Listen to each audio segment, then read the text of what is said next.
Hello students, हम class 9 का chapter 7 कर रहे हैं जिसका नाम है ट्रायंगल्स। इसकी हम फर्स्ट एक्सरसाइज कंप्लीट कर चुके हैं और कल की वीडियो में हमने एक्सरसाइज 7.2 का इंट्रोडक्शन पार्ट भी कंप्लीट कर लिया है। ओके, जो कि बहुत ज़्यादा इम्पोर्टेंट है एक्सरसाइज को समझने के लिए। तो आज हम इस वीडियो में 7.2 का फर्स्ट और सेकंड क्वेश्चन कंप्लीट करेंगे। तो स्टार्ट करते हैं फर्स्ट क्वेश्चन से। फर्स्ट क्वेश्चन की स्टेटमेंट में गिवन है हमारे पास ABC एक आइसोसेल्स ट्रायंगल है। ठीक है, आइसोसेल्स ट्रायंगल आपको पता होगा, जो ट्रायंगल जिसमें उसकी कोई भी दो साइड्स इक्वल होती हैं उस ट्रायंगल को हम आइसोसेल्स ट्रायंगल बोलते हैं, जो कि हमने इंट्रोडक्शन पार्ट में पढ़ा था। तो जिस बच्चे ने इंट्रोडक्शन पार्ट अच्छे से देखा होगा उसको हर एक क्वेश्चन आसानी से समझ में आ जाएगा, और जिसने नहीं देखा वो यही सोचता रहेगा कि आइसोसेल्स ट्रायंगल होता क्या है। तो इसीलिए बोला जाता है कि कोई भी एक्सरसाइज सोल्व करने से पहले उसका इंट्रोडक्शन पार्ट बहुत ज़रूरी होता है। ठीक है, तो अब हम आगे देखते हैं। इसी में गिवन है कि AB AC के इक्वल है। मान लो हमारे पास कोई एक ट्रायंगल है, फिगर नहीं दिया हुआ है, हम फिगर खुद से ड्रॉ करेंगे।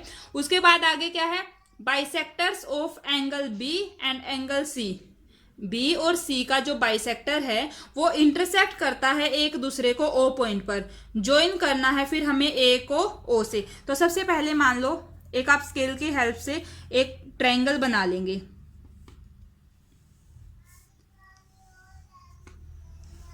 ठीक है, ये हो गया A, B और C।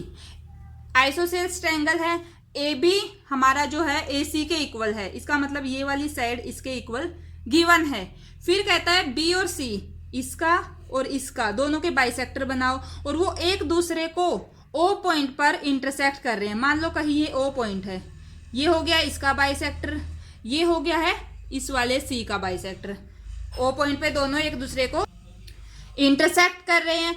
अब join A to O, A और O को आप ज्वाइन कर दो, ये हमारा फिगर बन गया है।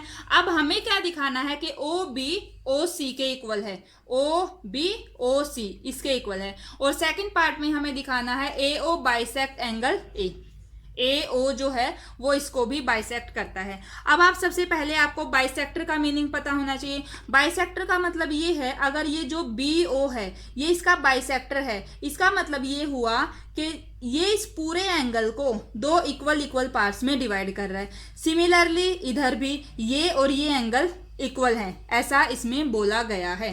तो हमें जो शो करना है फर्स्ट पार्ट में OB और OC, OB OC, यहाँ ये वाली साइड हमें शो करनी है इसके इक्वल।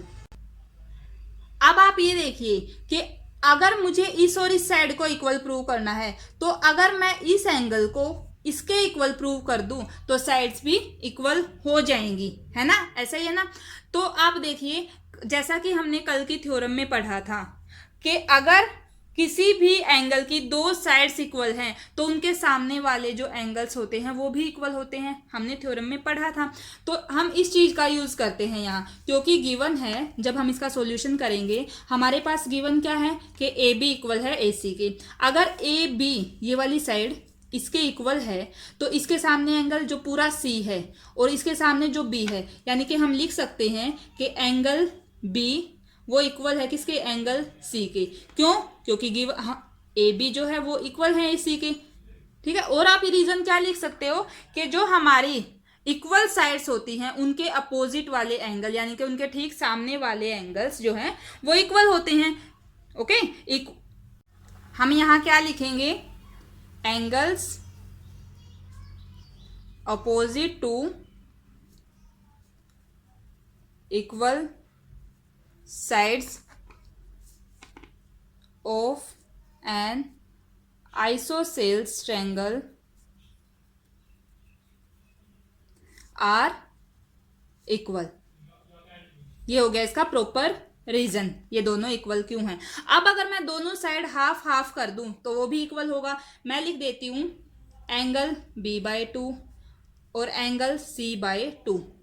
ठीक है, दोनों इक्वल होंगे। अब आप देख सकते हो B का हाफ, या तो आप ये लिख लो या ये लिख लो, हमें तो इसकी जरूरत है तो हम लिखेंगे B के हाफ को एंगल OBC, ऐसा लिख सकते हैं हम कि एंगल ओ बी सी, वो किसके इक्वल है? एंगल ओ सी बी के, एंगल ओ सी बी। इस लाइन से हमारे पास ये आ गया है कि एंगल ये दोनों इक्वल हैं। अब क्योंकि अगर ये दो एंगल्स इक्वल हैं तो इनके सामने वाली साइड्स भी तो इक्वल होंगी। इट मीन्स क्या होता है कि ओ बी वो इक्वल हो जाएगी किसके? ओ बी हमारा इक्वल हो जाएगा ओ सी के। क्यों? यहां रीजन क्या आ जाएगा? यहां आप देखो, हम यहां रीजन देंगे साइड्स। अब साइड है ना इनके इक्वल एंगल के सामने वाली, तो हम लिखेंगे sides opposite to equal angles of an isosceles triangle are equal. ऐसे आगे आपको सेम लिखना है, समझ रहे हो? तो ये हो गया हमारा फर्स्ट पार्ट, हमें यही तो शो करना था। नेक्स्ट हमें दिखाना है कि ए ओ बाइसेक्ट करता है एंगल ए को, ये वाला। तो अगर मैं इस एंगल और इस एंगल को इक्वल शो कर दूं तो उससे ये प्रूव हो जाएगा कि जो ए ओ है वो इसको इन एंगल ए को बाइसेक्ट करता है। तो अब हम बात करते हैं हमारे इस ट्रायंगल की और हमारे इस ट्रायंगल की, ठीक है? इन दोनों ट्रायंगल्स में अगर हम देखें तो हम क्या लिखेंगे? इन ट्रायंगल सेकंड, ये हमारा फर्स्ट पार्ट हो गया है। अगर हम सेकंड पार्ट की बात करें, सेकंड पार्ट में हम लिखते हैं इन ट्रायंगल कौन सा? बी ओ ए, या फिर आप लिख सकते हैं ए ओ बी, एंड ट्रायंगल कौन सा? ए ओ सी। इन दोनों में आप देख सकते हैं ये वाली साइड, ये वाली जो ये हमारी ये साइड थी और ये वाली साइड, ये तो इक्वल गिवन ही थी कि ए बी इक्वल था ए सी के, गिवन था। सेकंड बात, ये अभी हमने जो बी ओ है और सी ओ है इनको अभी अभी हमने इक्वल प्रूव किया है। हम लिख सकते हैं B O is equal to C O, अभी प्रूव किया है। एंड थर्ड जो ए ओ साइड है दोनों में वो कॉमन है। ए ओ कैसी है? कॉमन साइड है ना दोनों में, तो हम लिखेंगे A O is equal to A O, common side. तो देखो साइड साइड साइड, इस रूल से हमारा जो है दोनों जो हमारे ट्रायंगल्स कंग्रेंट हो जाएंगे। तो हम क्या लिख सकते हैं कि angle triangle A O B congruent to triangle A O C. कौन से रूल से? साइड साइड साइड से। अब क्योंकि दोनों कंग्रेंट हैं तो इनके जो कोरस्पोंडिंग पार्ट्स है इक्वल होंगे, तो हम क्या लिख सकते हैं कि एंगल बी ए ओ वो इक्वल होगा किसके? सी ए ओ के। ये वाला एंगल इसके इक्वल होगा, हम लिखेंगे एंगल सी ए ओ। अब क्योंकि ये दोनों इक्वल हैं, इट मीन्स इसका मतलब ये हो जाएगा कि जो ए ओ है वो बाइसेक्ट करता है एंगल ए को। ये हमारा सेकंड पार्ट भी कंप्लीट हो गया है। ओके, तो इस तरीके से हमारा फर्स्ट क्वेश्चन कंप्लीट हो गया है। आई होप आपको अच्छे से समझ में आया होगा। अब करते हैं क्वेश्चन नंबर 2। सेकंड क्वेश्चन में गिवन है A D is perpendicular bisector of B C. जो ये ए डी है ये परपेंडिकुलर भी है यहाँ, और ये बी सी का बाइसेक्टर भी है। दैट मीन्स ये जो इस लाइन को दो इक्वल पार्ट्स में डिवाइड कर रहा है, यानी कि बी डी डी सी दोनों इक्वल हैं। हम लिख सकते हैं B D is equal to C D. इस लाइन का ऐसा मतलब है। और ये भी बोल सकते हैं कि जो ये एंगल है और ये एंगल दोनों 90 डिग्री के हैं, इक्वल हैं। हमें क्या शो करना है कि triangle A B C is an isosceles triangle in which A B is equal to A C. हमें इस ट्रायंगल को आइसोसेल्स ट्रायंगल दिखाना है जहां हमारे पास ए बी ए सी के इक्वल हमें शो करके दिखाना है। तो सॉल्यूशन जब हम इसका करते हैं तो उसमें आप देखिए, अगर हम इन दोनों ट्रायंगल को, इसको इधर वाले को और इसको, दोनों को अगर हम कंग्रेंट प्रूव कर दें तो हम इन साइड्स को इक्वल दिखा सकते हैं। कंग्रेंट कैसे प्रूव करेंगे? देखो ये साइड तो इक्वल गिवन ही है।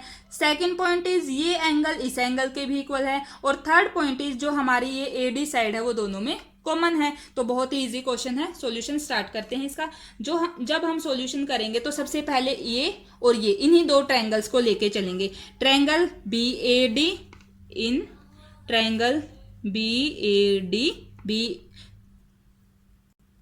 एंड CAD इधर वाला, एंड ट्रायंगल CAD, इन दोनों में आप देखो BD इक्वल टू CD